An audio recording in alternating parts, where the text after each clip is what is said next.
Americans have hit a new threshold with their credit card debt. We're now across the board at $1 trillion. Shane Stewart with Desert Mutual Benefit Administrators, a certified financial planner. Give us some action steps that we can take starting today to pay off our high credit card debt. Yeah, one of the first things you want to do when paying off high credit card debt is start to negotiate. What I mean by is negotiate with your current credit card company, see if you can get the rate down or see if there's anything that can be done. If not, then you want to look at other places that might give a 0% rate as an introductory offer or something like that to get a little bit of relief. The next thing you should do is make sure that you start putting as much as possible towards that debt, a piece at a time, chipping away at it and making sure that it within your budget or your spending plan that you have that money dedicated, and really shut off the valve. Make sure that you're not spending more in debt as you go, or it'll just be a never-ending cycle. I think a lot of people lose track of what their credit card interest rate is at, and with the feds continuing to hike interest rates, it may be a good time to step back and take a look at that rate to see it could be well over 20% right now. Absolutely. In fact, most people don't know what their rate is. They really don't understand, and they don't know if it's variable or fixed as well. And to your point, many times when it's variable, as rates go up, the Fed keeps increasing. It's been going up and they might not even know it.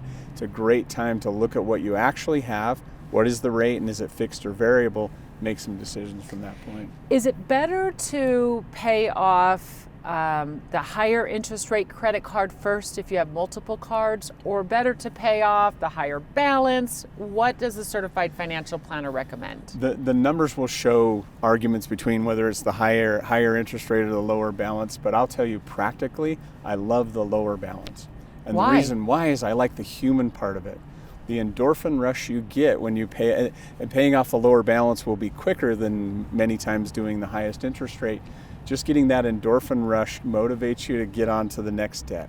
And so getting a win early is extremely helpful when it comes to eliminating debt. I love the lower balance for that reason. It's an emotional issue for the person paying off. Work on getting the lower balance credit card paid off, then apply the payment to that next higher balance? Correct. And that way, I've seen more success with the lower balance being paid off and then taking what they were paying there to the next one and so forth until the debts are paid. I've seen more success doing that than I have with picking the one with the highest interest rate. Once those credit cards are paid off, and I've done this before, I've paid off like my store credit cards, Yeah. I decided to cut them up.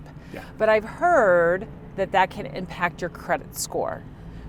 What can you tell us about that? Yeah, so credit scores are kind of a very touchy thing. You do something like cut up or cancel a credit card, it can temporarily take a dip in your credit score, and so you have to be strategic about that. I love the idea of cutting up credit cards and or putting them away where you don't use them at all. Forget about them. Forget about them and make sure that you're not using them, but still leaving a line of credit open so it keeps your credit score good.